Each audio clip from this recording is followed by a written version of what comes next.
ভোরের আলো ফোটার আগে, যখন শহর এখনো নিস্তব্ধ ঘুমে আচ্ছন্ন, তখন কিছু মানুষ জেগে ওঠে বুকে এক অদৃশ্য দায়িত্ববতা নিয়ে।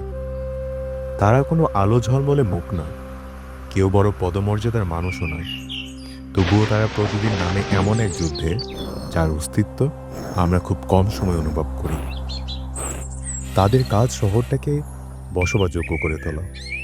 রাস্তায় ছড়িয়ে থাকা মানুষের ফেলে যাওয়া ময়লা গুছিয়ে তারা গড়ে তোলে এক পরিচ্ছন্ন শহর, যেখানে আমরা হাঁটি নির্ভর পায়ে, ভাবি না একটিবারও কে রেখে গেল আমাদের জন্য এক সাজানো পথ। তাদের অবর্তমানে কে বাঁচতে পারতো আমাদের এই শহর? আমাদের পথ হতো এক নীরব বিপদসীম, যেখানে প্রতিটি ধাপে জমে থাকতো আবর্জনার ছায়া। শহরে হারিয়ে যেত তার মুখের হাসি আর স্নিগ্ধতার আলো। আমার নাম আব্দুল সালাম। আমি 42 বছর ধরে ঢাকায় আছি। আমার 2 পোলা 1 মেয়ে। পোলার নাম সাদ্দার, একটা বজ্জাত। ছোট থাকতে স্কুলে দিয়েছিলাম, লেখাপড়া করে নাই। এখন আর কি করব, আমার লাগে আছি, আমার লাগে কাজ করে কিছু তো কাজ করে খাইতে হবে, না আইলে পেট চলবো কেমনে? এত কয় বছর কাজে লাগিয়ে রয়েছি, বাড়ির মানুষ ভালো রাখার লাগে। আপনার দিনের শুরুটা কিভাবে হয়? আমার শুরু 6টায় উঠে খাওয়া দাওয়া করে, আপনার মামি অসুস্থ, নাস্তা পানি বানাই দেয়, দিলে ওটা খাইয়া দেয়, আমরা কাজে বেরি। আল্লাহ লইয়া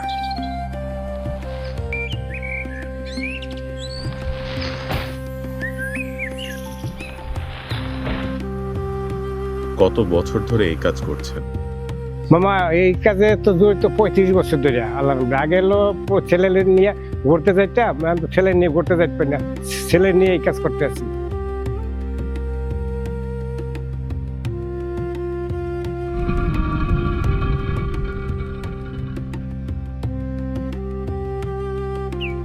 মামা সকালবেলা নিয়মিত বাতাসটা দেখছেন, কত সুন্দর বাতাস, কাজ করতে ভালোই লাগে। হ্যাঁ, আবার দেখেন রোদ উঠলে আবার বাতাস, আবার রোদ উঠলে কষ্ট হয় কাজ করতে আমাদের, আল্লাহ গেলে।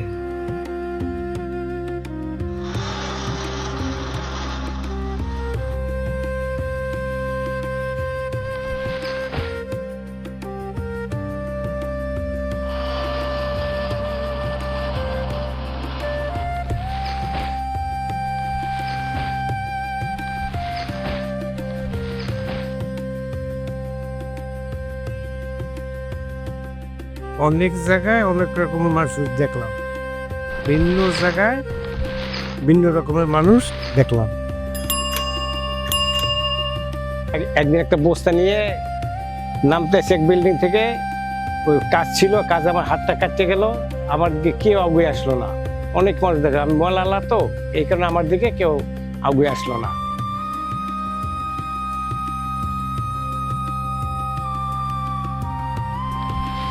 তারা আমাদের সমাজের অদৃশ্য স্তম্ভ, যাদের সম্মান আমরা ভুলে থাকি, যাদের কাজকে তুচ্ছ ভাবি। অথচ তারা যদি না আসে, আমাদের পরিচ্ছন্নতা, স্বাস্থ্য, শান্তি সব কিছু নষ্ট হয়ে যায়। আমরা যে শহরটাকে ভালোবাসি তা টিকে আছে শুধু এই মানুষগুলোর পরিশ্রমে।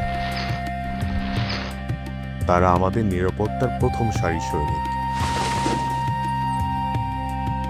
যাদের হাতে গ্লাভস নেই ঢাল, তবু আছে অদম্য সাহস।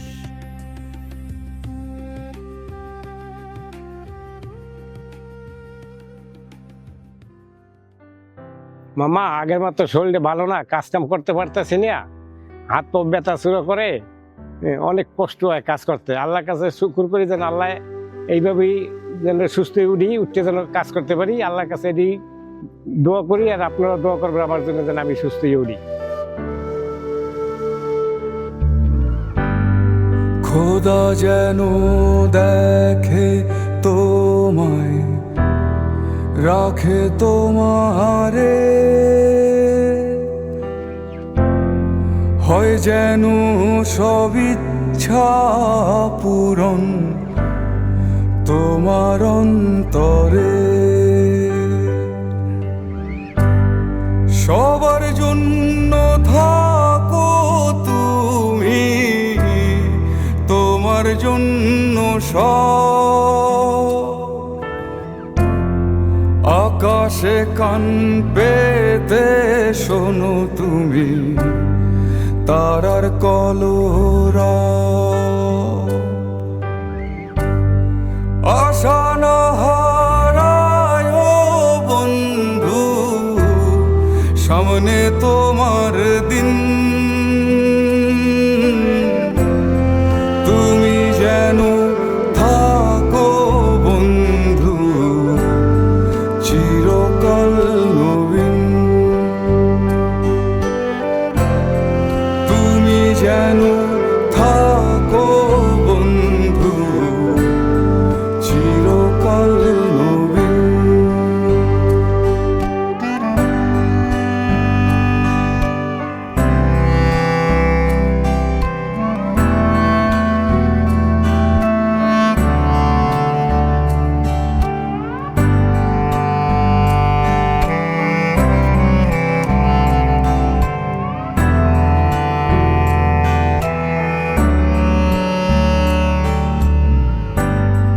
বুকে তোমার বাড়ে যেন সত্য গাছের চারা,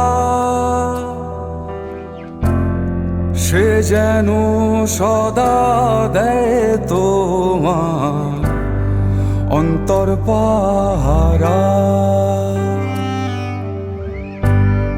সত্য যেন ঘোচায় তোমার আধার আর কালো। তুমি যেন দেখো নিজ অন্তরের আলো। সাহস না হারায় বন্ধু, উচ্চরাই খুশি। তুমি যেন থাকো বন্ধু চিরকাল নবীন। তুমি যেন থাকো বন্ধু চিরকাল নবীন। তুমি যেন থাকো বন্ধু চিরকাল নবীন।